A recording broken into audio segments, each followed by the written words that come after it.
منحصر به یک خانواده مطلق هنری افغانستان است که میرسه به جدشان استاد قاسم افغان. اما به این معنای گپ من نیست که مردم حق ندارن که نام‌های مختلف نداشته باشن یا از یک کس دیگر نداشته باشن. پوینتی که من میسازم است که بسیاری نام‌های خانوادگی مختص شده در جامعه افغانستان به یک خانواده خاص، مثل که گفتم مجددی یا گیلانی یا افندی یا ترزی یا سراج و یا قاسمی، که اینا مربوط میشن به اون شخصی که بنیانگذار امو خانواده است. از این خاطر به تمام کسایی که از اروپا زنگ زدن و از کانادا زنگ زدن و به تمام خانواده قاسمی که در امریکا زنگ زدن که این دختر خانم چی شما میشه، ما هیچ خبر نداشتیم که یک دختر خانم در خانواده شما میخوانه، باید به اطلاع همه رسانده شود که جزئی ترین قرابت خانوادگی و نزدیکی خانوادگی با خانواده استاد قاسم افغان نداره. این بود مطالبی که امروز گفتم. و همچنان یک دوست بسیار گران قدر ما خواهش کردن که یکی از دوستایشان اگر در امریکا هستن و صدای مرا میشنون و یا یکی از اقاربشان صدای مرا میشنون، جنرال عبدالحق قماندان رادار، اگر که صدای مرا میشنون و مرا میبینن یا یکی از اقاربشان میفهمن، لطفاً بگوین که جناب جنرال صاحب عبدالحق قماندان رادار بر ما در خانه زنگ بزنه که یک دوستشان میخواه که همراهشان به تماس شود. میریم به دیدن فیلم زندگی در فلسطین و ما از همه بسیار جدا خواهش میکنم که فیلم بسیار دقت ببینین و ببینین که سر مردم مسلمان در جهان چی میگذره. تا یک ساعت آینده انشاءالله که در خدمت شما می باشم. تشکر.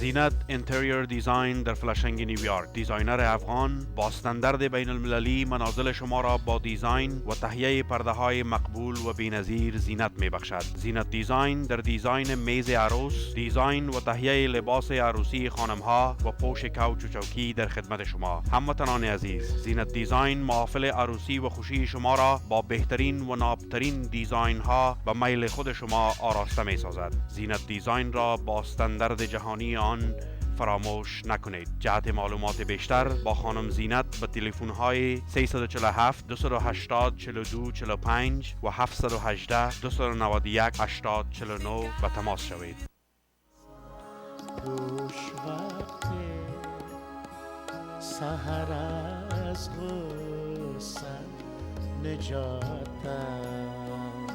تنین غربت رایحه آمیخته بایست و همراه دارد، ولی صدای آشنا از دیار آشنا با نوایی از درد عشق تراوت دیگر دارد.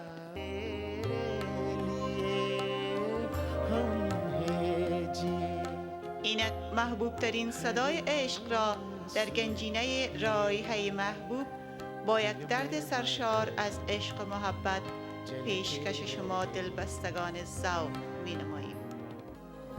سر راه تو گاه لال گاه نسترن بودم، برنگ آرزو ارجا.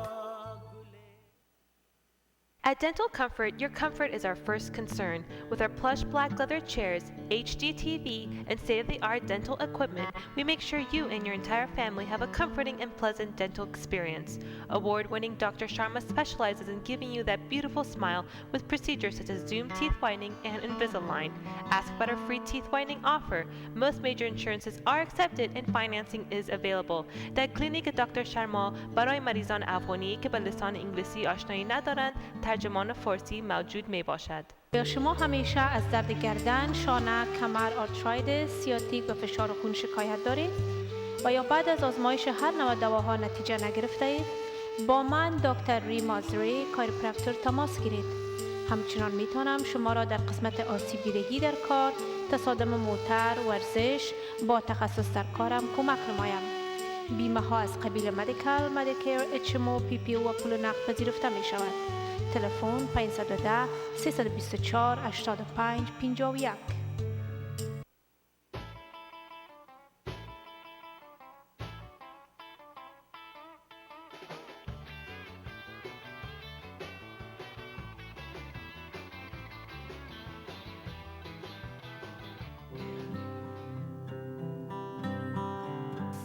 Hi, my name is Anna, and I'm here to tell you about my experiences working with a group called the International Women's Peace Service, which is based in the West Bank, and basically we do two things. First of all, we're there to document human rights abuses in the region, and second of all, we're there to support nonviolent resistance to the occupation. And I'll be telling you more about what this occupation looks like in the presentation, but before I do so, just a little bit about myself. I'm a Jewish American, and I originally got into this work when I was living in Turkey, and I would take trips through the Middle East during my vacations. I was in Iran, in Syria, and Lebanon, and along my way I was taken in by families, many of them Palestinian refugees, and through my friendships with these people that I met along the way, I began to hear for the first time a whole different sort of version of the history and present of Israel and Palestine, utterly different from anything that I'd ever learned growing up as a Jewish American. And I was very disturbed, alarmed by what I heard. I didn't believe it. I thought it was all propaganda.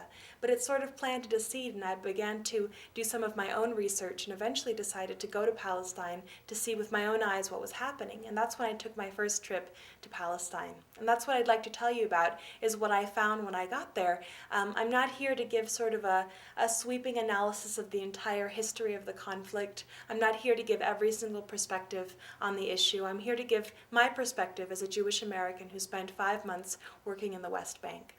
Now, when I first got to Palestine, there were, of course, many sort of surprises along the way, but one of the first ones was just aesthetically the way Palestine looked. I guess I'd imagined the Middle East to be sort of rolling sand dunes, barren desert land, and when I got there, I realized that Palestine was actually very beautiful.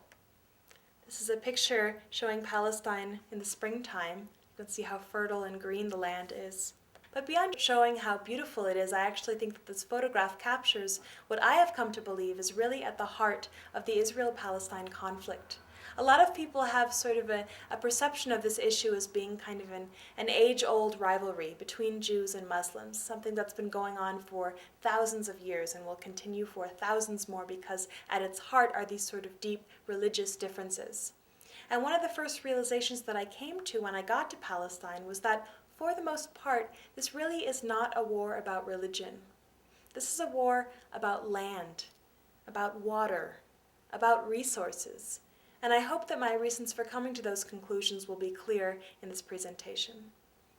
Now, to get you oriented, here's a map of the Middle East. Israel and Palestine are located in the Middle East, that tiny little purple and white sliver there. Here's a larger version of that map, and the beige areas in this map indicate the de facto internationally recognized borders of the State of Israel. Meanwhile, the pink areas on the right and left are the two landmasses making up the Palestinian territories occupied in 1967. And they are on the left, the Gaza Strip, and on the right, the West Bank. And I was living in a town, in a village in the West Bank, and the photographs and stories from this presentation were taken from the West Bank. So, as I said, these are known as the occupied Palestinian territories. Occupied, what does that word mean, right? Well, the purpose of my presentation is to tell you about this occupation. And the first part of my talk is just explaining the structures of the occupation. What is it composed of? I'll be talking about restricted movement, checkpoints and roadblocks. I'll be talking about settlements and outposts. I'll be talking about the wall, and I'll be talking about imprisonment. And once we have sort of a general understanding about what the system itself looks like, I'll be talking about how are people reacting? How are people resisting? And the next part of my talk then will be about resistance. I'll be talking about everyday nonviolent resistance. I'll be talking in particular about demonstrations. And I have a section as well on Israeli activism. So to get started with restricted movement. In the Palestinian territories, there are both Palestinians and Israelis living there, but they use different roads. There are Palestinian roads, there are Israeli roads. Palestinian roads tend to be older, often even unusable like the one you see in this photograph. Israeli roads tend to be more modern, constructed by the Israeli government for Israeli citizens living in these territories, and they might be sort of 4-lane highways like the one you see in this photograph. Palestinians are not allowed to use the Israeli roads unless they're able to obtain a kind of permit, in which case they might be able to use, say, a certain section of a certain road, but in all other cases, the roads are segregated. Palestinians and Israelis use different colored license plates. Palestinian cars have green or white colored plates, meanwhile Israeli cars have yellow colored plates. And this is so it's easy to see from afar whether a vehicle is carrying Palestinians or Israelis. And it also makes it easier for the soldiers who are manning the area to monitor who is using which road. So for example, here you can see an army jeep pulling over all green or white plated vehicles to the side of a road, meanwhile all yellow plated vehicles are allowed to pass by unhindered on the left. And this is called a checkpoint. And checkpoints are a major institution in the occupation. They are essentially barriers manned by soldiers or border police that are used to control Palestinian pedestrian or vehicular movement. And the idea behind a checkpoint is more or less what you might experience like at a border crossing, where you go, you stand in line, you show your ID, you answer a couple questions, maybe open up your bag. One of the main differences with checkpoints in the Palestinian territories, as you can see from this map of the permanent checkpoints installed in the West Bank, those little blue things, is that the vast majority of these checkpoints are not located around the border of the West Bank, but actually the vast majority of them are located internally within the Palestinian territories, namely most of them between Palestinian towns and villages.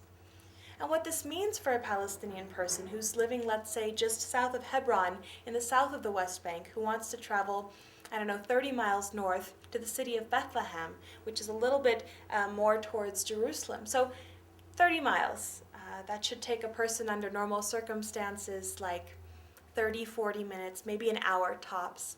Well, it's very likely to take that Palestinian person anywhere from 2 hours to 4 hours to 8 hours to maybe even an entire day to travel just those 30 miles because of the number of times that he or she would be stopped along the way at these checkpoints. And well, this is obviously very frustrating. People are spending hour after hour, day after day at these checkpoints to get from any one place to another. But beyond just being sort of a frustration, these checkpoints are extremely disabling to Palestinian daily life, to all aspects of Palestinian daily life. For example, these checkpoints make it very difficult for a Palestinian person to hold a steady job. It's never clear if it's going to take you 10 minutes or 3 hours to commute from your little village to the nearest city. Similarly, attending classes on a regular basis is pretty much impossible. Unless you happen to have a university in your little village, higher education is basically out of the question. So beyond just being sort of an annoyance or a burden, these checkpoints are preventing Palestinians from earning a living and from getting an education. Beyond that, getting to a marriage, a funeral, graduation, going to visit your family, all aspects of daily life are affected. And imagine if you, every time you wanted to go to work or to school or to church or wherever else you were going, that you had to go through a series of checkpoints that held you up for 2-3 hours. How would that affect your life? And maybe that gives you sort of a glimpse of how disabling these checkpoints have become to Palestinians just sort of on a daily basis. This is the checkpoint outside of the city of Nablus. It's called Huwara. And we were there doing checkpoint watch, where we basically document what's happening at these checkpoints. And on this day, the rule was the following. Women were allowed through the checkpoint, older men were allowed through the checkpoint, and young boys were also allowed through the checkpoint. But any men between the ages of 15 and 40 weren't. Period. It didn't matter where you were coming from, it didn't matter where you were going, it didn't matter who you were, it didn't matter if it was an emergency. If you were Palestinian male, 15 to 40 years of age, you couldn't get home or to work or to school or to the hospital or wherever you were going. And so they gathered here, literally hundreds of Palestinian men in this ditch next to the checkpoint in hopes that the rule would change at some point. And at one point I saw 2 of them go off to the side with trash bags, frantically trying to fill them up, and I asked them, why are you suddenly picking up trash? And they told me that the soldiers had actually given them the trash bags and told them that if they were able to fill up their trash bags with trash, then they would be allowed through the checkpoint. Health violations are another major issue at these checkpoints and in the occupation in general. Here you can see a Palestinian green and white plated ambulance that's pulling over to the side of a road to allow a yellow plated Israeli vehicle privilege priority on that road. And these ambulances will sometimes wait for hours before reaching the checkpoints themselves. And when they get there, they're oftentimes not sort of rushed through quickly, but actually held at gunpoint, as you can see in this photograph, while another soldier will go around the back to sort of screen through the back of the ambulance. And the reasoning given for holding up ambulances oftentimes even longer than average civilian vehicles is that apparently in the past these ambulances have been used to transport weapons or people wanted by the Israeli government. And well, I've done a little research on the subject and discovered that actually there is one documented case of a Palestinian ambulance being abused for these purposes. But even if they were being used for these purposes, even if that was the case, remember that this Palestinian ambulance is traveling from a Palestinian village to a Palestinian city. It's not traveling from the West Bank into Israel, and that is where these checkpoints are located between Palestinian built-up areas, such that in what way is holding up this ambulance endangering the lives of the people in back of it? In what way is this contributing to the safety or the security of the Israeli population, let alone the entire Palestinian population? This is the checkpoint outside of the village of Deir Balut where I spent some time, and this checkpoint is open from 7 in the morning until 7 at night. What that means is that if you have any kind of an emergency between the hours of 7 p.m. and 7 a.m., well, you're kind of out of luck. And in fact, what happened was that a woman from the village who was 7 months pregnant with twins began to have contractions at 1 o'clock in the morning. Her husband drove her frantically to the checkpoint, which they needed to cross to reach the nearest hospital in the city of Ramallah, an hour away. They got to the checkpoint, and the soldiers who sleep above it came down to meet them and were very polite. And they said, look, the rule is very clear. Palestinians are not allowed through until 7 in the morning. Please come back at 7. Well, the woman obviously couldn't wait 6 hours to have her babies, and so they argued a bit more. And the soldiers, again, they were very polite and even apologetic, and they just kept saying the same thing over and over again. They said, look, we didn't make the rules. We don't even agree with them. We're just following orders. We're just following orders. This is something I hear from soldiers almost daily. We're just following orders, and that's exactly what the soldiers were doing. At that point, the husband decided to call an ambulance to come from Ramallah City, an hour away, to the checkpoint, so that all it would take would be for his wife to walk by foot from her own vehicle across the checkpoint to the ambulance. Ambulance arrives an hour later, and the soldiers come down shaking their heads, and they say, look, it doesn't matter if you're going by foot or by car, you're still Palestinian, it's still the middle of the night, you still can't cross.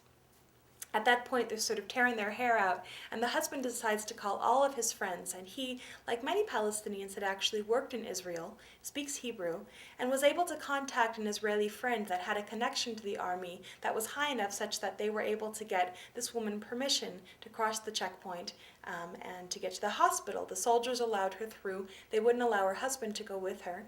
She got to the ambulance and immediately began to give birth to the twins. And the twins were born, both of them alive and basically healthy, except of course that they were 2 months premature.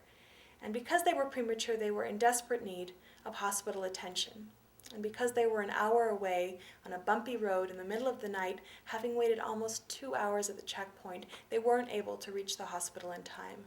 And because of this, both of this woman's babies died. And I tell this story not because it's heartbreaking and not because I'm trying to demonize these soldiers. Look, I believe in the Nuremberg principles, that people are responsible for their actions even if they are following orders. That said, what I think is the greatest crime of all is not so much the acts of the individual soldiers who might be nicer or meaner, but the system itself. The fact that things are structured this way such that there are even soldiers there to begin with who control whether or not a person can go to the hospital. That to me is the greatest crime. Like I said, this is the checkpoint outside of the village of Deir Balut. The village itself is sort of over to the left of the photograph, And there is a direct road from the village to the checkpoint, but villagers aren't allowed to use it. And that's because there's something called roadblocks on it. And roadblocks are, like you see here, often concrete cubes placed on Palestinian roads to prevent Palestinians from being able to use their vehicles on their roads. So what these roadblocks mean, for example, for the village of Deir Balut, is that instead of taking a half-mile paved road from their village to the checkpoint every morning on their way to work or to school, they have to take a 3-mile unpaved detour all the way around through the countryside to reach the exact same spot. What does this mean for them? More time, more stress, more wear and tear on their vehicles, more money for gas. And again, this question of security, right? These institutions, the checkpoints, the roadblocks, are supposed to be there for the security and safety of the Israeli population, to prevent terrorism. In what way are these roadblocks securing anybody? Forcing Palestinians to take this long detour. How much is this about security, and how much is this about control?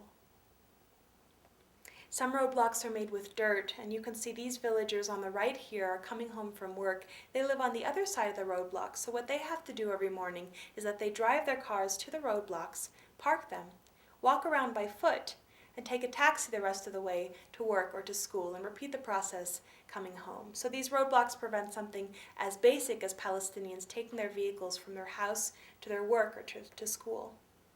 And finally, these roadblocks are extremely disabling to the Palestinian economy. As you can imagine, transporting goods from one end of the land to the other is not a trivial process given all of these checkpoints and roadblocks. So basically, a truck that's carrying Palestinian goods, when it reaches a roadblock, has to sort of turn around and back up against the roadblocks, get another vehicle to come from the other end and turn around and back up from that end. And somebody has to actually manually transport these goods from one end of the roadblock to the other, as you see in these photographs. And, well, the products are not always office equipment. They could be produce, perishables, things that go bad by the time they reach their destination. They could be desperately needed medical supplies. Beyond just taking a long time, this whole process renders a lot of these Palestinian products much more expensive than they otherwise would be because of the extra manpower and vehicular power that's required to transport them. What happens then is that a lot of these Palestinian products end up being even more expensive than their Israeli counterparts, which are very easy to transport on the Israeli-only roads. What happens then, of course, is that the Palestinian market is then flooded with Israeli products, which Palestinians, many of them struggling to make ends meet, end up purchasing instead of supporting their own economy, supporting the very country that is occupying them. Settlements are the next part of my talk. Settlements in the territories are essentially communities of Jewish Israelis who are living on Palestinian land. And they may be sort of villages, towns, cities. Here's a rather large one near Bethlehem in Jerusalem. And again, all of this land here is Palestinian land. It belongs to the Palestinians. It's internationally recognized as Palestinian land. And yet there's this city that's been built on top of it that is exclusively for Jewish Israelis. Well, what does this mean? Who gets to live in that city? Well, I could live in that city, right? Because I'm Jewish. I would just have to fill out an application. I could move there next week if I wanted to. And yet the farmers, the Palestinians that own the land that the city was built on, aren't allowed to live in it. Now, this process is nothing new. It's happened throughout history, all over the world, and there's a name for it. It's called colonization. And it's interesting that in English and in Hebrew we have this kind of benign word, settlements, whereas in many languages, like French, for example, these settlements are called colonies, and that's exactly what they are. And they are illegal according to international law, which prohibits an occupying power from transferring citizens from its own territory to the occupied territory, which is exactly what Israel's doing. Instead of working against the system, though, Israel actually promotes it, as you can see in this photograph, which shows a billboard on an Israeli-only road in the Palestinian territories. And it basically says, it's in Hebrew, it says, "Now more than ever." And underneath it says, basically, if you come to our community, to Ariel, which is a settlement, if you come to live in Ariel, you will be rewarded with 100,000 Israeli shekels. That's more than 20,000 US dollars. In other words, the Israeli government is actually paying its own citizens to move from Israel proper to the occupied territories to become part of the illegal occupying population. And what's particularly interesting to me about this billboard is who is it targeting? You know, who are going to be the Israelis who uproot their families to go live on this foreign land because it's cheaper to do so? Is it going to be well-off, wealthy, established Israeli families? No, they want to live in Tel Aviv. The families who end up taking advantage of these offers are going to be low-income Israelis, poor Israelis, recent immigrants from Africa, from Eastern Europe. And in fact, a lot of these settlements, Ariel included, are populated primarily by immigrants who've moved to the territories, not because they say this land is ours and nobody else's, but because they're looking for a higher standard of living. And these financial offers can be very appealing. People who take advantage of them will get nice housing, oftentimes with mortgages subsidized by the government. There are parks for their kids to play in, strip malls, swimming pools, and a place where water is so precious. A nice offer, right? Again, all of this built illegally on Palestinian land. At this point, there are settlements all over the West Bank. The red dots in this map indicate where you have an illegal Jewish-only colony built on Palestinian land. And of course, coming along with the settlements and colonies is the road network. And here you can see it's just a handful of them, but the way those blue roads and highways really chop up, compartmentalize that Palestinian landscape. Remember, of course, that these roads were built illegally on Palestinian land, and that the Palestinians owning the land that they were built on, for the most part, aren't even allowed to use them because of the segregated road system.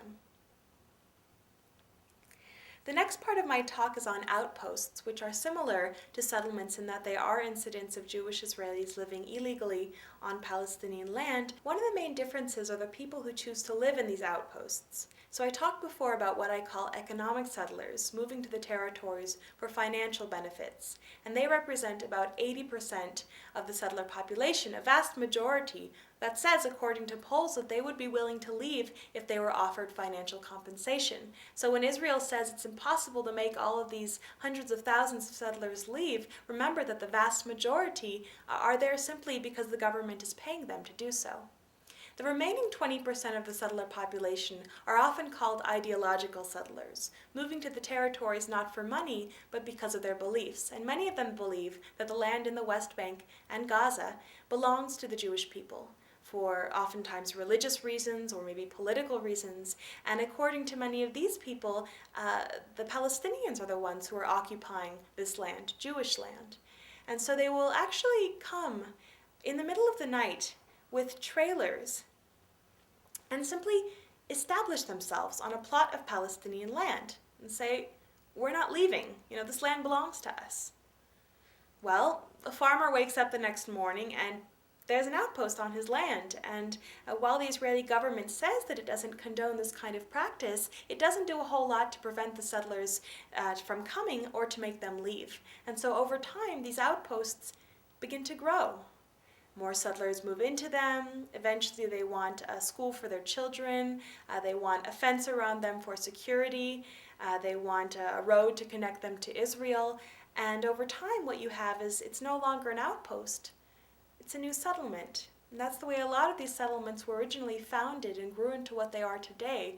And once they become settlements and recognized by the Israeli government as such, they become subsidized by the Israeli government, which means subsidized by the U.S. government, by us.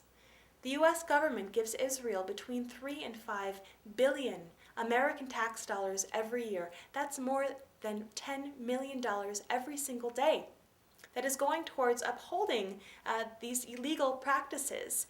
And this may seem like something kind of on the other side of the world, has nothing to do with us as Americans, but we are the ones paying for this. We have a right, we have a responsibility to know where our tax dollars are going and to ensure that they are not being used to violate human rights, international law, and even U.S. law. Here's a few pictures of outposts. This one is above the village of Yanun, and oftentimes they're placed on hilltops for sort of strategic reasons. Here's the village of Yanoun, a Palestinian village of about 300 people. Here's one of the homes in the village, and again you can see up top there the outpost. And as I mentioned before, a lot of the settlers living in these outposts don't really think the Palestinians have any right to be where they are. And so they'll actually come down with large weapons even to try and threaten the villagers, to try to make them leave their homes and land. And here's a picture of one of these armed settlers that's come down to threaten a villager picking her olives. In the past, these settlers have beaten up numerous villagers. They've poked a young boy's eye out of his face. They've beaten an old woman with her walking stick. They've killed a villager. They've stolen olives. Keep in mind, of course, that Palestinians in this part of the world are not allowed to have any kind of weapons. Now, clearly, some Palestinians do manage to get weapons. We hear about it in the media, but the vast majority of Palestinians don't. They don't have anything to defend themselves with besides stones or their bodies. Meanwhile, Israeli soldiers and civilians, these settlers, are oftentimes carrying around these large weapons. So that's the kind of balance of power that you feel going into the territories. The settlers have burned the village generator so that the Yanoun villagers didn't have any more electricity. And this is the Yanoun water source where settlers have come down. They've urinated in the water source. They've poisoned it with dead chickens, anything to try to make the villagers leave. And at the end of 2002, the village of Yanoun came together to make a decision about this issue. And what they decided was that they were going to leave. They decided to abandon their ancestral homes and land because they felt so threatened by the settler presence. And one day they picked up and left, all 300 of them. Well, the international and Israeli peace communities heard about what had happened in Yanoun and went to the villagers staying in a nearby town with an offer.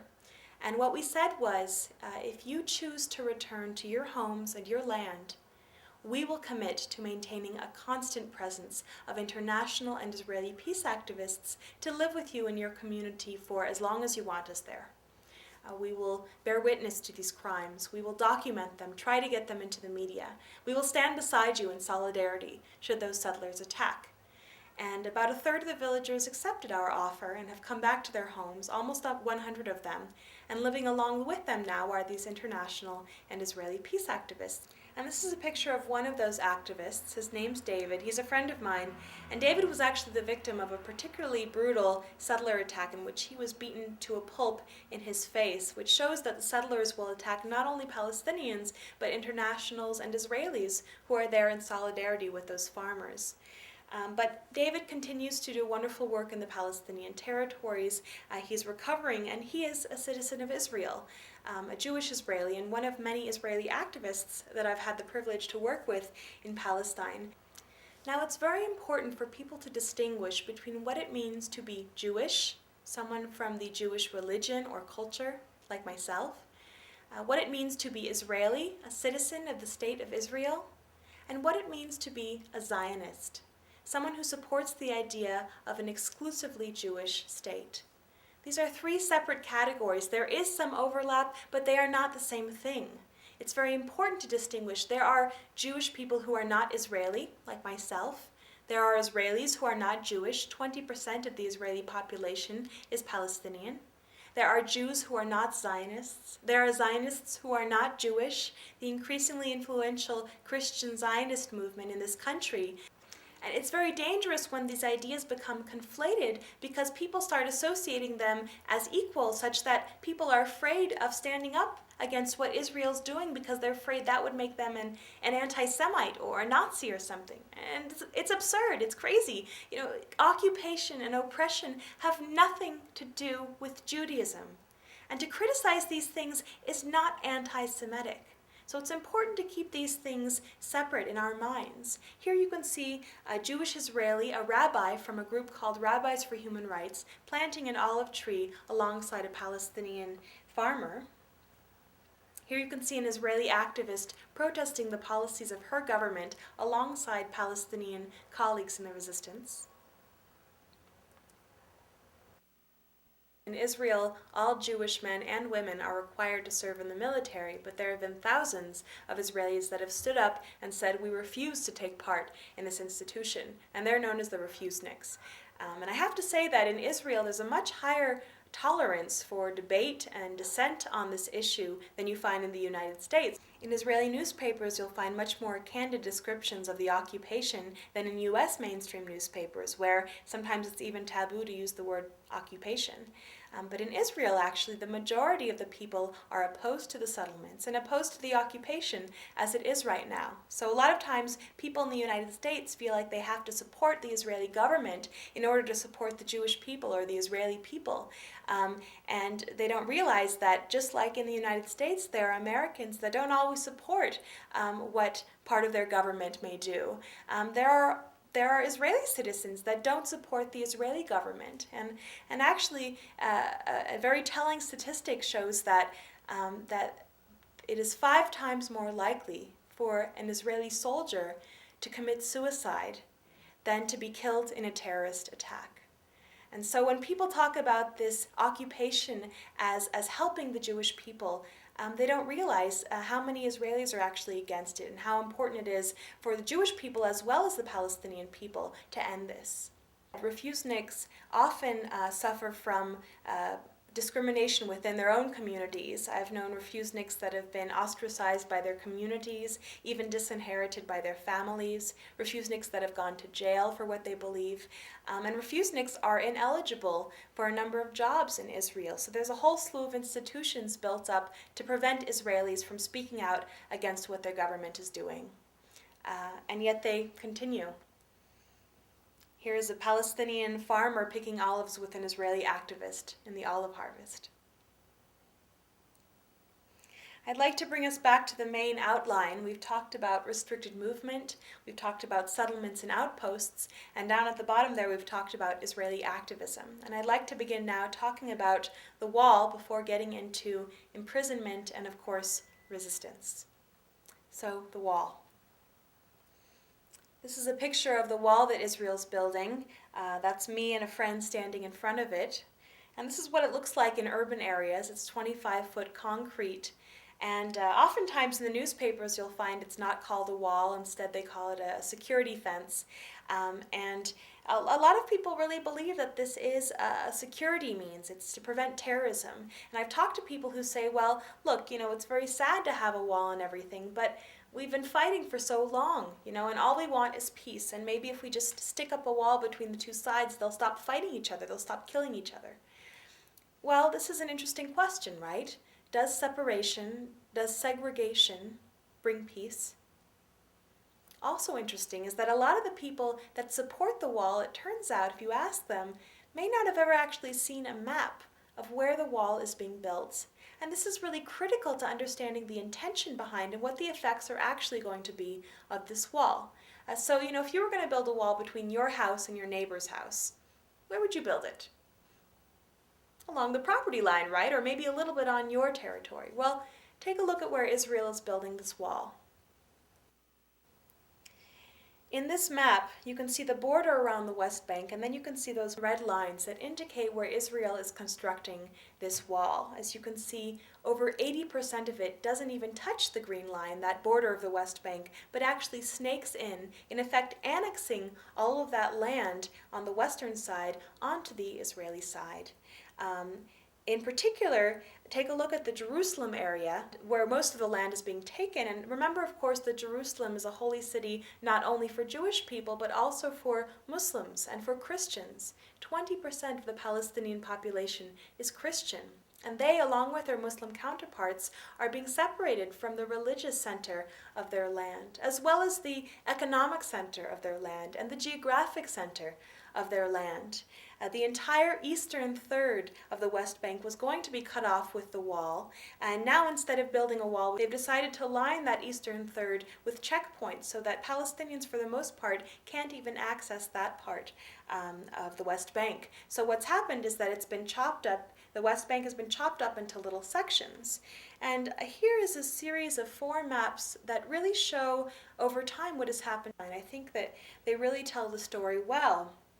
The first map represents, with the green, the amount of land that was owned by Palestinians in 1946, and that's 92% of the land, whereas Jews owned 8% of the land. Then in 1947, the UN Resolution 181 offered Jews 54% of the land and Palestinians 46% of the land.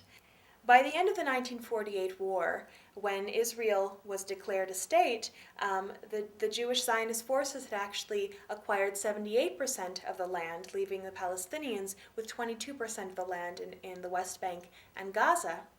And finally now, in 2006, you can see what that land has come to, a series of smaller sort of enclaves and islands.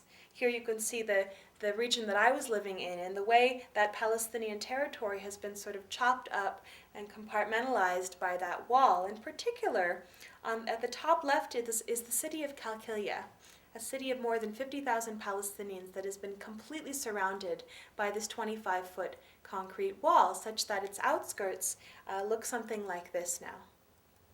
These are the sniper towers, razor wire, and concrete wall around the Qalqilia city, also known as the Qalqilia ghetto now, or an open-air prison even.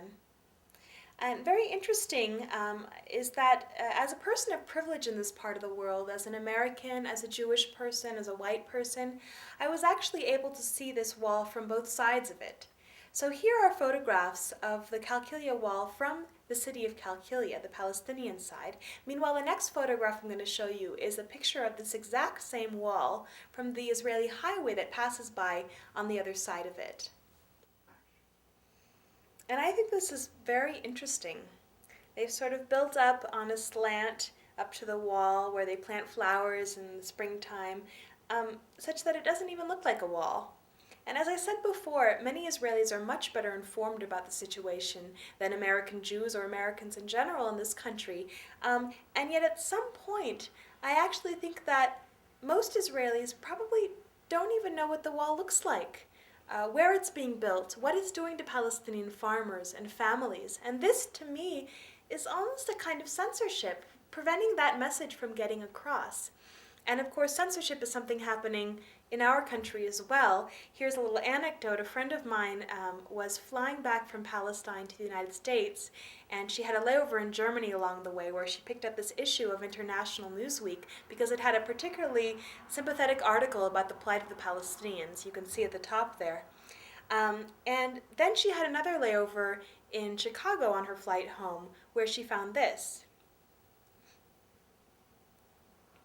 Also Newsweek, August 2004, but the US version, with almost the same information, but one major difference.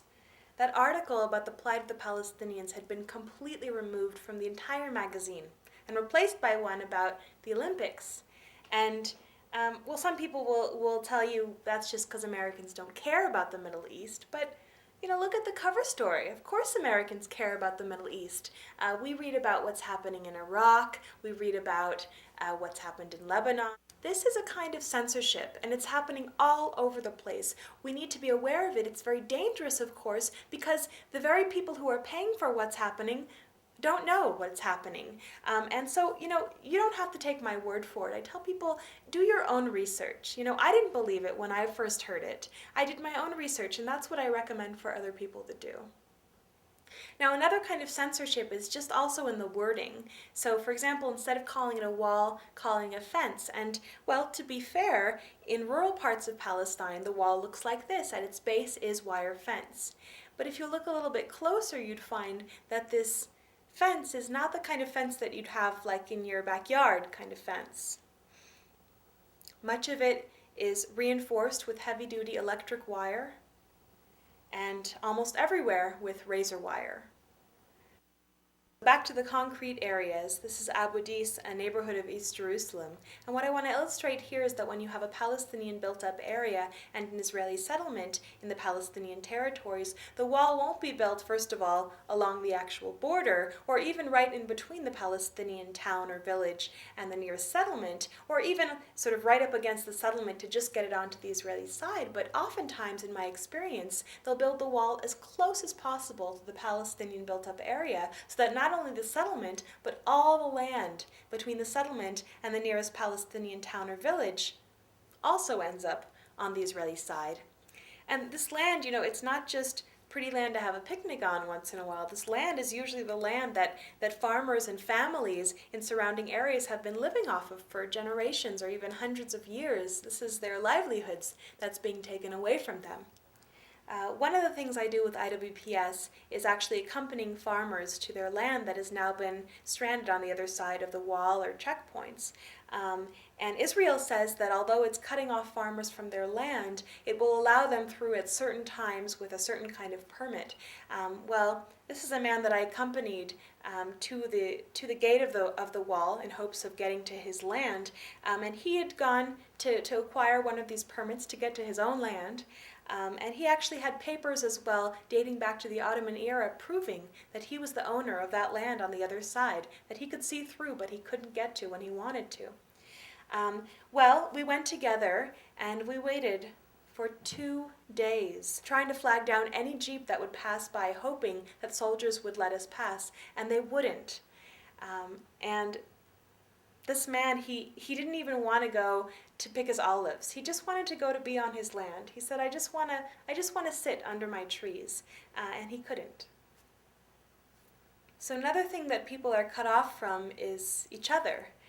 So sometimes if you have a house on the outskirts of a village, because they build the wall right up against the village, that house will end up on the wrong side of the wall. And that's exactly what happened to my friend Munira, who lives in this house. In front of it, you can see that 25-foot concrete wall separating Munira and her husband and their 6 children from their village, from their community. Behind the house is another wall separating the family from the nearest settlement. And on the right and left sides of the house are 2 more fences separating the family from their own land that has been annexed by Israel. So Munira and her family are basically living in a kind of cage. Here's the gate to the cage. You can see it's manned by soldiers, so people who want to visit Munira, whom you can see in the back with one of her kids, have to sort of hope that the soldiers are in a good mood and will let them through. Munira at this point hardly dares to leave her cage because she and her husband have been served something called demolition papers, which means that the Israeli army actually intends to demolish their home. And many people actually consider Munira sort of lucky because oftentimes if a house is in the way of an expanding settlement or road or the wall, they won't bother building a whole fence around it and getting a soldier to come man it, but they'll actually bulldoze that house. And so Munira is actually afraid to leave her house for fear that she could come back and it would be gone, not that they wouldn't bulldoze a house with people there, which they've done in the past as well. But anyway, here's a picture of the family. That's Munira on the left, her husband Hani on the right, and one of their 6 children. Well, Hani and his family actually originally came to Massa, the village where he lives with Munira, in 1948 as refugees of the 1948 war. The majority of the people living on the land that the UN designated for a Jewish state in 1947, the majority of the people living there were not Jewish. And Zionist forces actually expelled 750,000 Palestinians from their homes to surrounding areas in the West Bank and Gaza and in the diaspora. And Hani and his family, for example, were homeless for 10 years before they were able to finally save up enough money to buy themselves some land and build themselves a home. Hani says that he built this home with his own hands for his family. So just to keep things in perspective, what this demolition order, what this wall, what this occupation, what these things are doing are threatening to make Hani and families like his refugees for the 2nd time in recent history. Keep in mind that 60% of the Palestinians living in the West Bank and Gaza are already refugees, having lost almost everything already. So keep that in mind when you hear people say things like, Palestinians just aren't willing to compromise. And I don't know about you, but looking at this family and all the Palestinians I worked with during my time in Palestine, what I kept thinking was just, how long can people live like this? How long can people endure this kind of a system before rising up, standing up for their rights, resisting? Well, of course, the answer is that Palestinians are and have been resisting for a very long time. We hear about one kind of resistance, violent resistance, suicide bombers that kill innocent Israelis. And people are always asking me, Anna, why are Palestinians always resisting with bombs? Why are they always strapping bombs to themselves, trying to kill as many Israelis as possible? Why don't they use non-violent resistance, like Martin Luther King talked about, like Gandhi talked about? Where are those things happening? Well, the answer is that Palestinians are and have been using non-violent resistance, not just once in a while, not just here and there, but literally almost every second of almost every single day of their lives. Just think about it for a moment. Think about Munira and her family. Simply staying in their home. Simply saying, look, you've taken our land, you've taken our freedom, but you will not take our home, is a kind of resistance, and it is nonviolent. This is nonviolent resistance. Think about the villagers of Yanun who've come back to their homes and their land. They know that they could be beaten up, they know that they could even be killed by the settlers, but they also know that it is their right to be in their homes on their land, and they're coming back to defend that right. This is nonviolent resistance. And in my opinion, any attempt on the part of Palestinians to maintain any kind of normalcy or dignity in their daily lives in spite of this occupation is a kind of resistance to that system. It's just not something you ever hear about in the newspapers and media. And here's a couple other examples of everyday nonviolent resistance in Palestine. Here's a group of women from the Tulkarm region who've been cut off from their trees by the wall. They've lost their livelihoods, so they've formed an embroidery cooperative to sell embroidery to support themselves and their families. Instead of giving up, instead of leaving, this is nonviolent resistance. This is the village of Atawani, where settlers have actually boiled barley seeds in rat poison and spread that poison around the landscape of Atawani to try and dissuade shepherds from bringing their sheep to their land for fear that the sheep will eat the poison and be killed. And I talked to the shepherd, and she knew about the poison, but she also knew that if she doesn't come back to her land, then the settlers would have gotten exactly what they wanted, and over time they would have come and confiscated the land, saying, well, nobody else was using it. So she's coming back to defend her right to be on her land, even if she might lose a sheep or two. This is nonviolent resistance. Painting the wall, nonviolent resistance.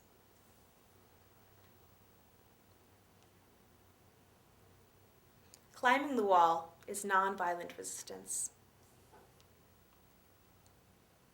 Here's a young boy who's building his own roadblock out of rocks and wire that he found in his village. And he told me, Anna, I'm going to build a roadblock so that the jeeps can't raid my village tonight. This is nonviolent resistance. And finally, demonstrations are a kind of resistance happening almost daily in Palestine. We just don't hear very much about them, where communities of Palestinians will march down to the land that is being threatened. Here you can see a farmer trying to explain to the soldiers that have been placed there to basically protect the bulldozers that are uprooting the trees. He's trying to explain to them that the trees being uprooted belong to him and his family and have for generations. This is something else you might see at a demonstration, Palestinians who've come together to pray on their land. And I find it particularly moving, given that for many of these Palestinians, this could be their last chance to ever be on their land. And they're choosing to spend these final moments together as a community in silence, in worship on their land. Now, although most of these demonstrations are primarily peaceful, they are often met with a great deal of violence from the soldiers who throw tear gas or sound bombs. There are sometimes rubber bullets or even live ammunition used against nonviolent demonstrators. There is also sometimes violence from the Palestinian side. Here you can see a picture of a Palestinian boy who's picked up a stone and is throwing it at Israeli soldiers and jeeps at a demonstration. And I include it not because stone throwing has anything to do with my work with IWPS, it doesn't, but first of all because it is the reality. There are stones thrown at these demonstrations. And second of all, to give it a little bit of perspective. So the stone throwing that you see here is used as the justification for the mass imprisonment of young Palestinian men who are put in jail for throwing these stones. And well, I would agree that a stone is definitely a weapon, right? You know, you can kill somebody with a stone, no question about it, but we don't get much sort of context in which these stones are actually thrown. So for example, this boy, he hasn't sort of gathered up a bunch of stones and snuck across the border into Israel to stone as many Israelis as possible because he hates Jews. This boy is in his village, and he's watching jeeps and bulldozers surround his village, uproot his trees, and build a wall around his community. And he's picking up a stone and throwing it at those jeeps, at those bulldozers. And I guess I would just ask you, if someone were to come into your home and start carrying out your television, and then your stereo, and then your computer, at one point, would you pick up a lamp and throw it at them? It's not about justifying, it's about being realistic. What would you expect of yourself in that situation, and how does it compare to what you expect of the Palestinians in the situation they're in right now with the wall? Like I said, many of these kids end up in jail. Here are 5 kids from the village of Marda, near where I lived, and a jeep was raiding their village one night, and they threw stones at the jeep. No soldiers were hurt. In fact, very few soldiers have actually been hurt by these stones because they're usually thrown from very far away for fear of being arrested. And in fact, these 5 kids were picked up for stone throwing and put into jail for 6 months. More than 340 Palestinian children and 9,500 adult Palestinian political prisoners are being held in Israeli prisons today. More than 10% of these are what are called administrative detainees, which means that they can be held without charge indefinitely. And I was once walking in Ramallah where I found a silent procession of people holding photographs of their loved ones being held in Israeli prisons. So they asked me to show them to the people of America, so that's what I'm doing.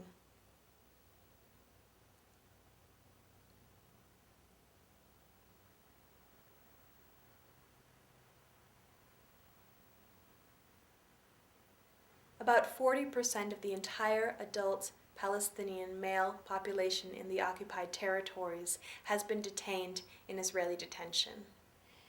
Torture and humiliation are systematic, according to Amnesty International.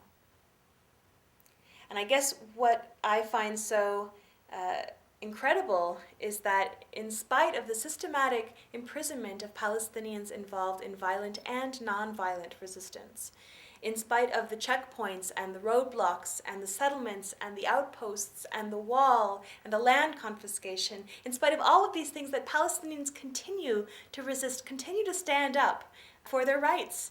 And the finale of my presentation is a slideshow of photographs that I and my colleagues took at demonstrations that I think sort of illustrates what I see as the incredible resilience and strength that remains with the Palestinian people. It is really this resilience and strength that gives me hope for the future, and that's why I'd like to share it with you now. Thank you.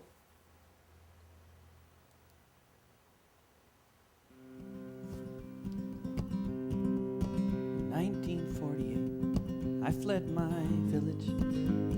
The Stern gang drove my family from the lands. We ran into the desert where I've spent these decades living by my hands. Life in Haifa wasn't easy, but so much better than this hellhole with the soldiers and barbed wire and the closures and the hunger, the humiliation and the checkpoints, the machine gun fire. And each day I wonder, after Haifa, the home that we abandoned when the Zionists had won, is there a family with a child?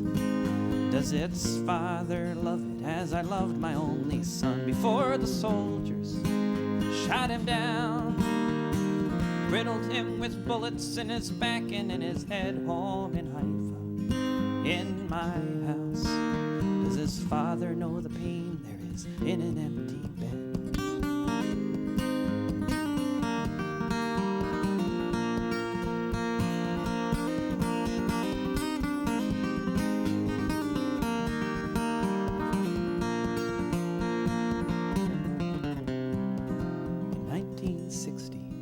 I fled my country, left the Tigris River for this foreign place. I had to leave home, I didn't want to, but they were rounding up the leftists and the papers had my face. And my son, a student leader, on the streets of Baghdad was nowhere to be found. So I walked through the mountains, just the shirt upon my back, knowing not where I was bound. Now here I am, this town of Haifa, in this little house, but at least I'm still alive. And each day I wonder, how is Baghdad? Would I recognize my friends if any did indeed survive? It took a long time, but I made a life here, and I wish my son could be here in this town upon the shore. I was with my wife, it was the Sabbath, when an old Arab couple knocked upon our door.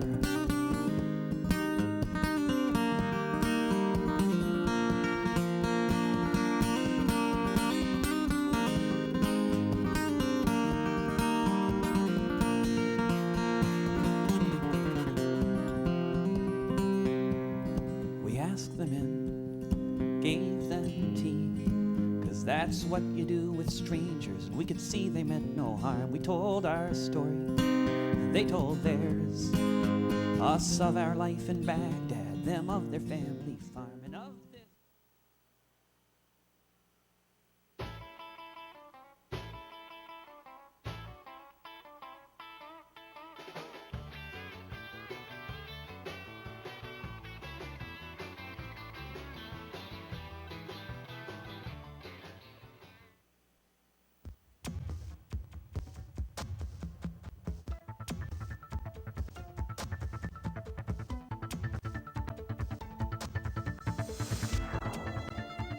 فوزیه افشاری یک نام قابل اعتماد.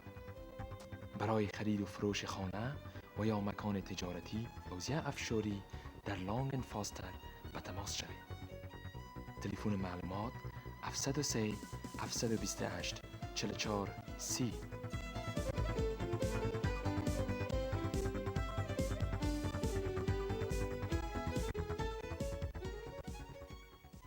خوش آمدین به مندوی بازار. مندوی بازار به مناسبت سال نو تخفیف بی سابقه را به خدمت شما مشتریان عزیز تقدیم می کند. شما می توانید از مندوی بازار گوشت ذبح شده تازه از قبیل گوشت گاو، گوسفند، مرغ و همچنین از رستوران مندوی بازار اقسام کباب های خوشمزه، بولانی کچالو، بولانی گندنه و پیتزای حلال را خریداری نموده نوش جان نمایید. با خریداری 5 خوراک کباب یک خوراک کباب رایگان، با خریداری $99 مواد خوراکه یک کارت تلفن $5 را اخذ نمایید. تبادله پول توسط سرویس منیگرام در افغانستان و تمام نقاط جهان.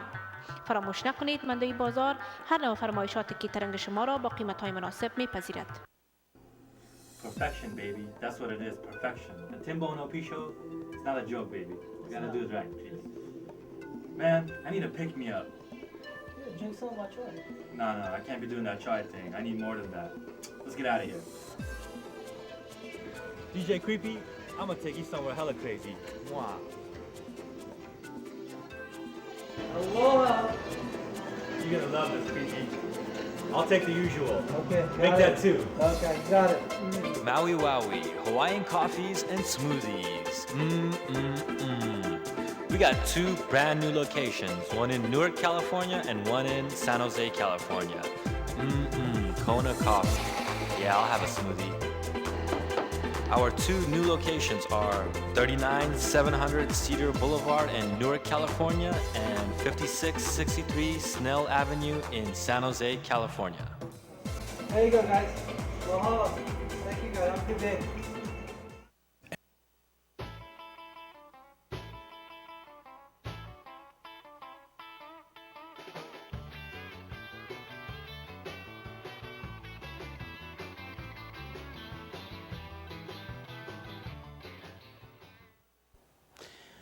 با سلام مجدد.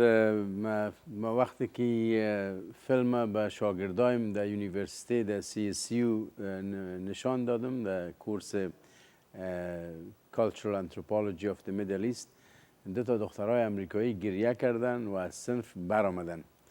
این هست حالت مسلمانا که توسط اسرائیل و به حمایه و پشتیبانی ایالات متحده امریکا این مردم 60 سال است که مبارزه میکنن.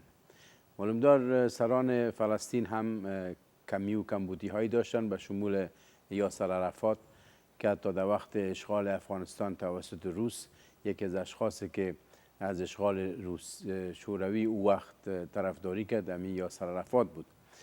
برای از اینکه اشخاص چون که از راه دین کار نمی گرفتن و از راه یک ناسیونالیسم احمقانه کار می گرفتن، اینا به مرام خودم نرسیدن و عربا هم دست کوتاهی نشان دادن و نتانستند که به مردم مسلمان فلسطین اینا کمک کنن.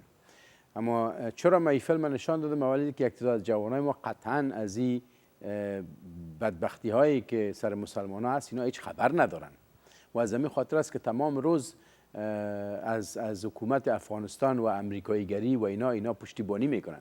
اگه اینا ایالات متحده امریکا و کشورهای غربی گروپ آف 8 به شمول ژاپن اینا که افغانستان بر افغانستان بخواین و افغانستان بر اسلام بخواین و اسلام بر افغانستان بخواین، همینقدر خونریزی در داخل کشور ما نمی باشه.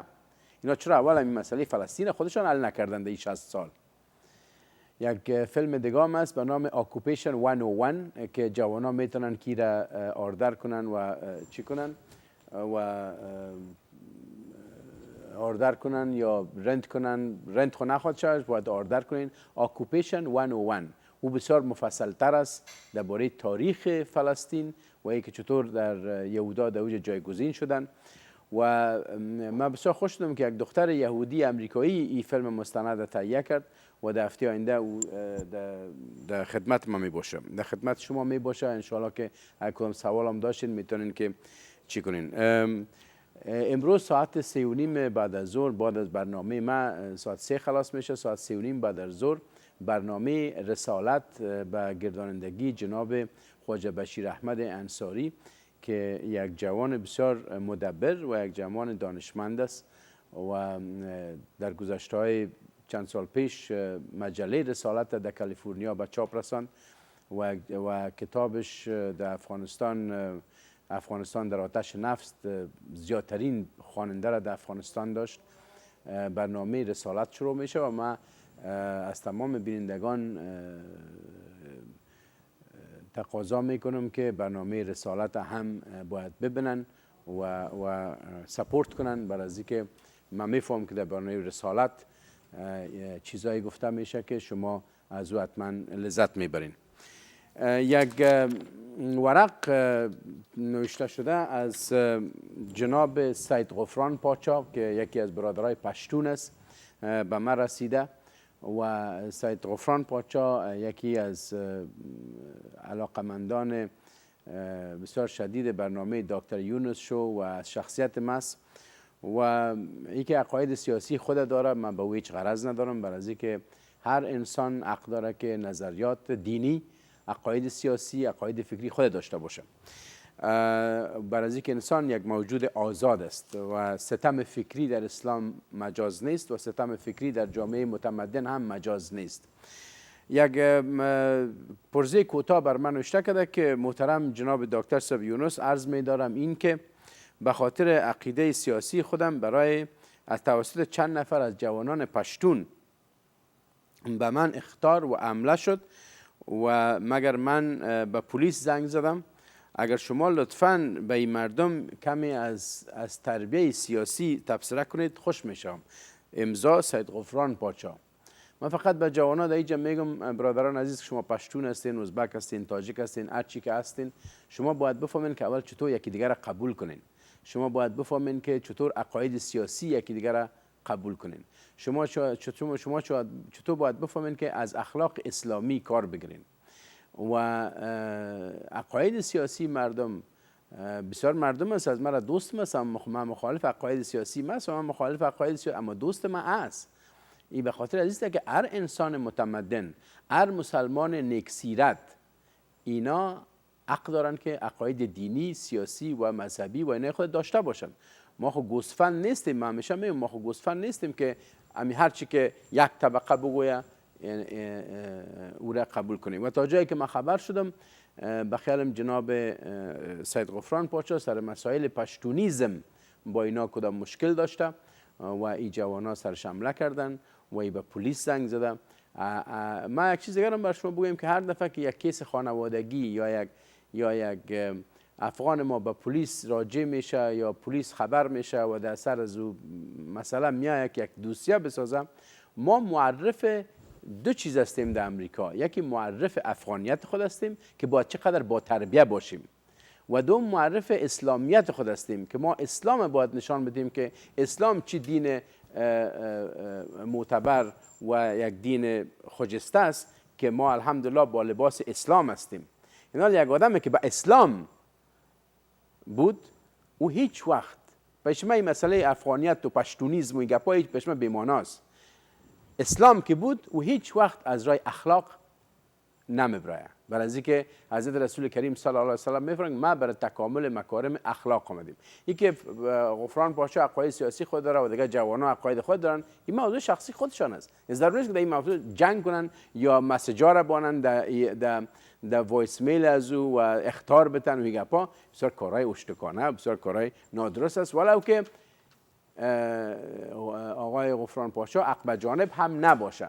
یک کسی عقب جانب هم اگر نباشه گناهش باشه، طرف دیگه نباید از اخلاق اسلامی برای و از توهین و اهانت و بد اخلاقی کار بگیرم. دیگه ما یک افتقه دارم که تلفنی اگر شما به من دارین من میتونم که تلفن شما را جواب بگویم. در غیر از او ما بر شما میخوایم بگویم که برنامه گذشته سر مسائل خانواده که صحبت کردیم باید یک دو سه نقطه را تا که برنامه ما خلاص میشه باید در مسئله خانمان بگویم که خانما در یک نظام اسلام اینا معاون خانواده هستند و چون معاون خانواده هستند اینا مسئولیت های خود دارن. بریم به تلفن شما. بفرمایید. تلویزیون نور دکتر یونس در خدمت شما هستم. بفرمایید. سلام علیکم. سلام بیبی گلم، چطور هستین؟ زنده باشین. بفرمایید.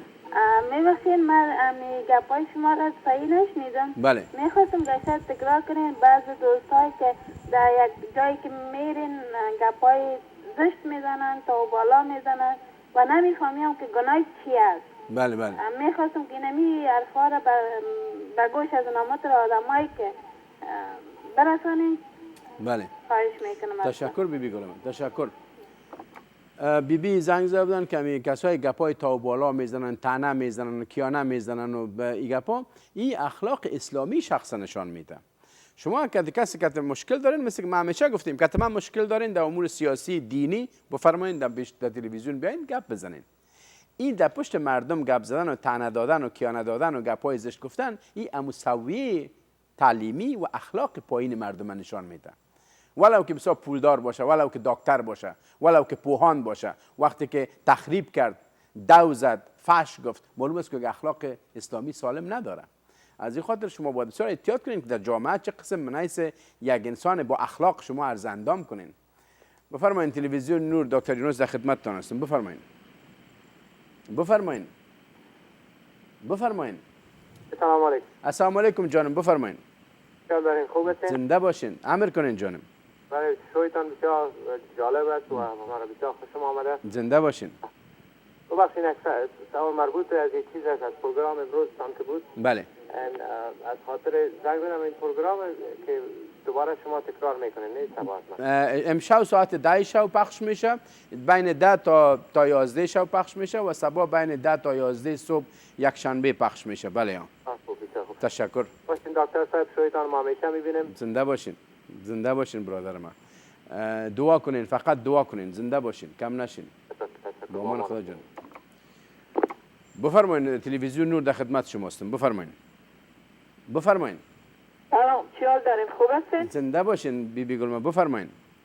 ببخشید من میخواستم اولا که از پروگرام شما به نهایت درجه راضی و خوش هستیم. خداوند الهی ببخشه پدر و مادر شما و رحمت به شیری که شما خوردین از خاطر جرأت اخلاقی که شما دارین. زنده باشین. کاشکم همه مردم 10 نفر 15 نفر به تمام افغانستان جرأت اخلاقی رو میداشتن، افغانستان نجات پیدا میکرد. دوم از این میخواستم از شما سوال کنم که این فیلم ما چی رقم تهیه کنیم؟ این بهترین فیلمی بود که ما دیدیم. این فیلم میخوایم که حتما داشته باشیم. بله بله. یک فیلم دیگه هم از تلویزیون بشنوین. خوارم از سخنان شما در مورد برنامه و شخصیت ما تشکر میکنم. زنده باشین.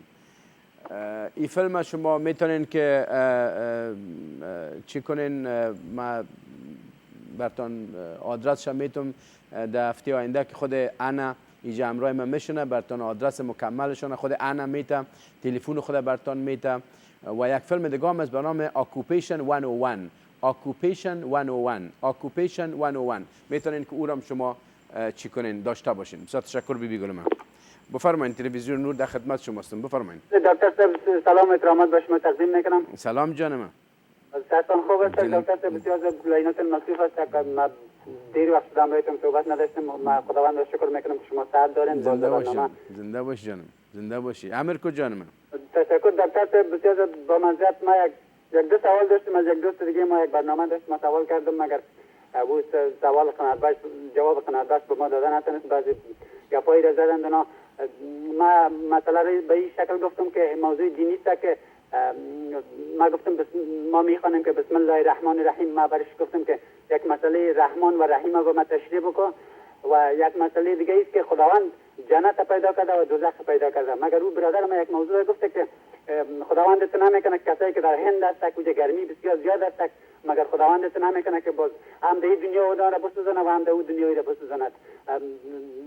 در این مورد اگر شما یک معلومات بدین که خداوند اتنا میکنه دیگه او که نظر به گناهش اگر کفار باشند یا اگر شرک داشته باشند دیگه پیش خداوندی مطلب نیست که در این دنیا که اگر در جای گرمی می باشه باز در دنیا او را تشکر جان. چی قبول نمیگه.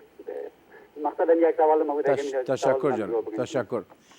دو سوال کردن. یک سوال اول جواب میتونم بعضی که 2 دقیقه از پروگرام مونده و ختم میشه. یک تلفن دیگر را میگیریم. یک سوال دیگر را در برنامه آینده جواب میتیم. سوال اول که بسم الله الرحمن الرحیم. اولی که خداوند رحمان است سر تمام موجودات. مثلا باران که میایه به تمام موجودات باران میایه، برای کافر و زندیق و گبر و ترسا و یهود و نصارا و مسلمان. بعضی که خداوند رب العالمین است. آفتاب، حرارت آفتاب که ما استفاده میکنیم، از میوه ها که استفاده میکنیم، از آذوقه‌ای که خداوند تهیه کرده، این برای تمام بشریت است. از این خاطر خداوند رحمان است و خداوند رحیم است برای مؤمنین و کسایی که معلوم دار اینا به توحید اعتقاد دارن و اینا به رسالت محمد صلی الله علیه وسلم اعتقاد دارن. و در مورد جنت و دوزخ هم قدر براتون میگم که گرچه در آینده مفصل تر گپ میزنیم که هیچ کس نمیفهمه که خداوند در او دنیا کی را چه قسم جزا میده. اما ما میفهمیم که دوزخ است و جنت است. اما با خداوند خدایی است که به کوی میبخشه و به کای میته و به کوی میبخشه. باقی چه در آینده هم یک تلفن دیگر هم میگیریم. بعد از باز میریم خدمت شما به تلویزیون ختم میشه. بفرمایید تلویزیون نور در خدمت شما هستم. بفرمایید. بله تمام ما میتونم با دکتر یونس. بفرمایید خودم هستم. بفرمایید. دکتر یونس من سوال داشتم راجع به عملات انتحاری از نقطه نظر دین اسلام اگر معلومات بدید. بسیار خوب. تشکر جانم. تشکر.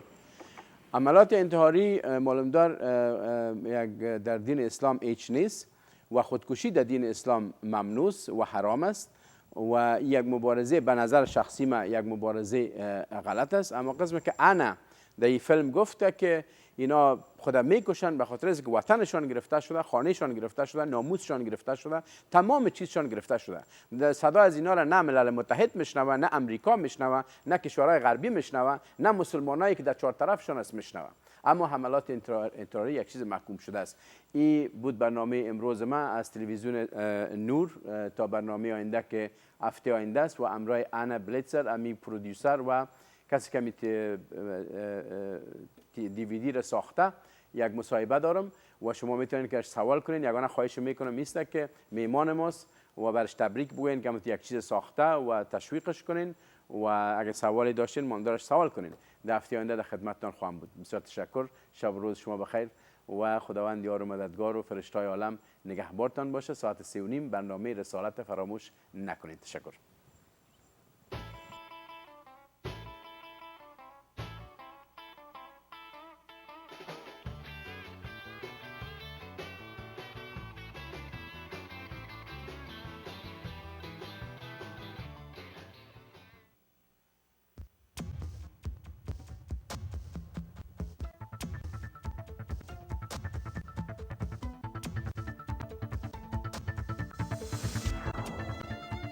فوزیه افشاری یک نام قابل اعتماد. برای خرید و فروش خانه و یا مکان تجارتی فوزیه افشاری در لانگن فاستر به تماس شوید. تلفن معلومات 703 728 44 30